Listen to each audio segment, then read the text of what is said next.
What's up, YouTube? It's your main man, AB the Hero, back again with another video. And today we're going to watch a few more clips from Lavar Ball's last media tour. And these clips, this is the first time that we've actually heard Lavar give some insight on what happened with the BBB. And while folks thought it was almost over for a second, he kind of gave some insight on how he was feeling and how he feels like the boys were feeling at that time. I feel like this is a great first look. Let's check it out.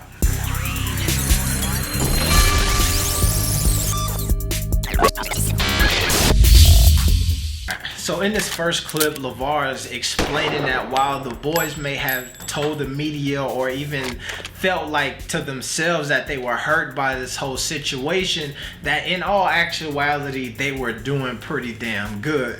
And he goes off and says something in this clip about being inside and outside of their circle that is super important, and I want to talk about. Let's go. I'm just looking at how they responded when they with me. Right. Now with the media, it makes it sound like, oh, he's so hurt. How are you hurt? It didn't break up the family. You're still playing basketball. You're well taken care of. So where's the hurt? Well, maybe they put it on the front for you. Maybe you don't realize how. Where's the hurt? Inside. Inside. What are they hurting about? Because someone that Lonzo thought he could trust would do this to him. Okay. He did it to him. He can trust him. I'm still his father. We still got his mother. Who cares what the guy on the outside does? But he was on the inside. He wasn't on the outside. He's on the outside. He on the outside now. No, he's always on the outside. He's a foster. He's not a ball. But he was on the inside. No, he ain't on the inside. You can be next to me, but you still can't be inside. Okay, but he was next to you. No, so next to me, but he ain't inside. Okay, but somebody. That circle's small. Okay. That's ball. That's the family. But someone next to Lavar Ball family did this. Yo, to me, that right there is devastating to hear, because if you ever met those two and interacted with them, or even if you had ever asked Lavar, who is that guy over there?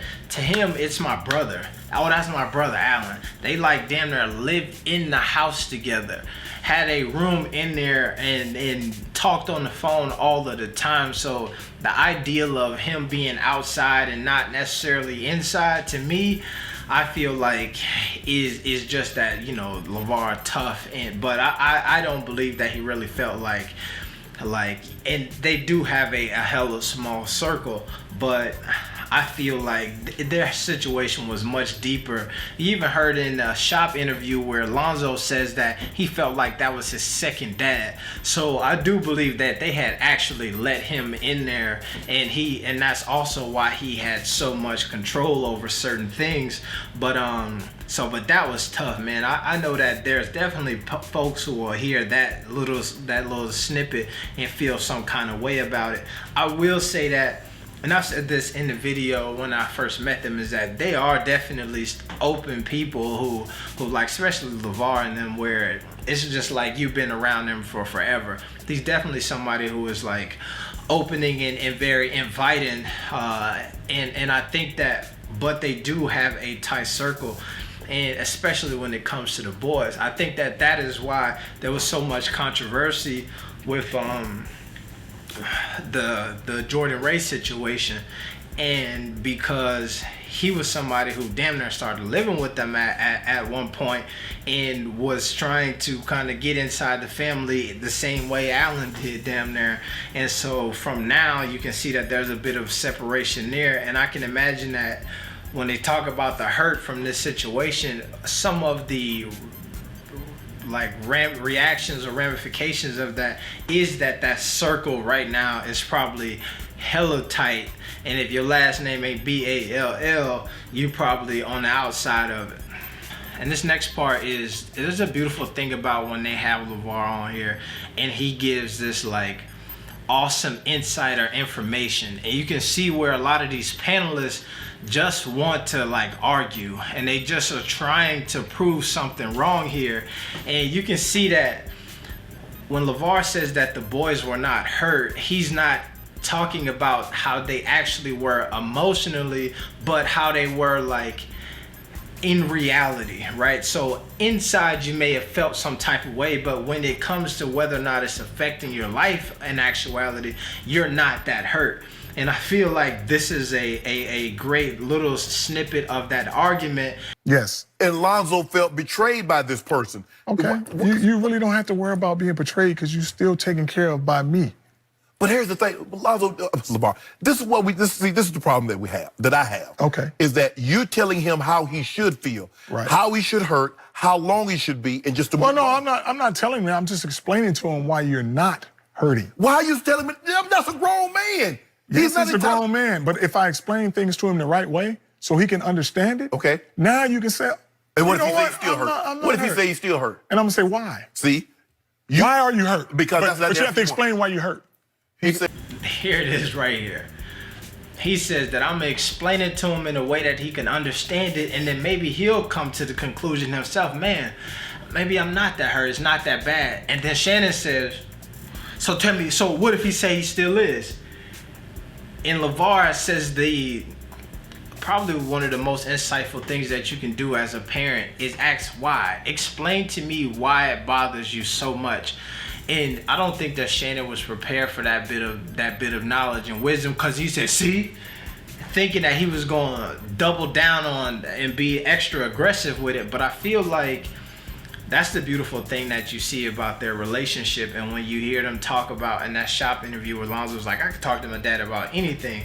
And it's probably because he asked the question to him why a lot, as opposed to, and also offer some explanation of, hey, you're not hurt because X, Y, and Z. And then if there's still some questions, you know what I mean, then there's some follow-up there. So I just felt like, to me, that was a dope little snippet. And it showed you really that Shannon was just trying to take this somewhere totally different. But let's go to this last snippet here. A 21, 22-year-old. If I had some millions of dollars like that, I wouldn't feel like that either. It's not stopping Lonzo. Whether you have the 1.5 for, what do you need the 1.5 for? Because it's mine, I earned it. Okay, but what do you need it for? I want to know, I don't want somebody to take it. Just want to know it's there? Yeah, I want to know it's there. Okay, you know they're going to take it from time to time. This is part of business. This is what happens. Yeah, I get that. This is what happens. But I don't expect someone that... Well, you got to expect somebody who's close. That's the only way you can get it. No. Oh, you could be at a distance and get it? Did you make a mistake letting him inside? No, I didn't make no mistake. Okay. You know, like I said, I hold people for face value. Like, people was like, well, Lavar, why didn't you do a background check? I'm from LA South Central. My thing is this. If I give you a chance to do something, I'm going to be nice to you until you do something bad to me. You show me otherwise, and I'm like, you know, I got to do what I got to do now. Go about your way. But I'm not going to be like, you know what, let me do a credit check and a background check on this guy. I hold people for face value until you do something wrong to me. Then I'm like, okay, but sometimes stop me from doing nothing. Well, sometimes, Lavar, you hold them at face value and they do something so wrong, you don't get a chance to recover. But how can I not recover? You can, but some people don't have that luxury. Here's the luxury. I train my boys to be not emotionally messed up. That's how I got them from day one. Me and my wife, the way we got our boys bred is not that sensitivity thing. You might be, because you was with your grandmother a lot, so I know you a little sensitive side. No. I can tell. Oh, I am I can tell. See, you're sensitive. See, we're a little harder than that. We're not built like that. You better stop. We're not built like that. Now, you don't be crying and be, oh, they took my money. I feel, oh, it's hurting me. Stop it. Before we get too far into this, Lavar, and you see that right there, continuing to give him game when he says that Shannon's about to talk about he don't expect somebody who I know to steal that from. He says, you got to expect it to be somebody close, because those are the only people who have access to that type of stuff. So, like, you can see where even Shannon, I felt like before he said it, he was hesitating a bit, and then Lavar jumped in and finished his sentence for him. But it's just one of those things where, like, it in business, and I've said this before in some of those live streams, is that this is definitely like the cost of doing business on a lot of levels. You've seen a lot of companies, look at Facebook, and how many people felt like Facebook was stolen from them or took their idea. In MySpace, all of these different entities have had something similar like that happen to them. And the truth of the matter is, when they start talking about that 1.5 million, when you look at how much money they've potentially already made, it's really not that much money. So when he starts to talk about the hurt, you can see where he's coming up like, yo, yeah, you lost 1.5 maybe, but then like we still got another 1.5 coming in another month or so.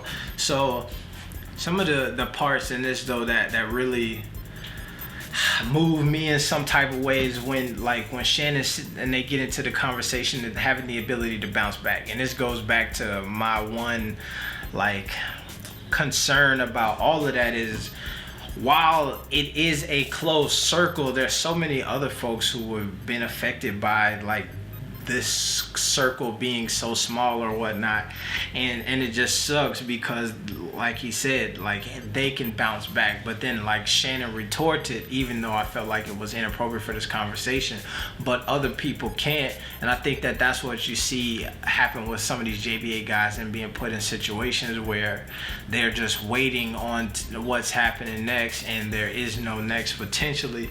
But if you haven't watched the other videos that I've done on this media run, check those out.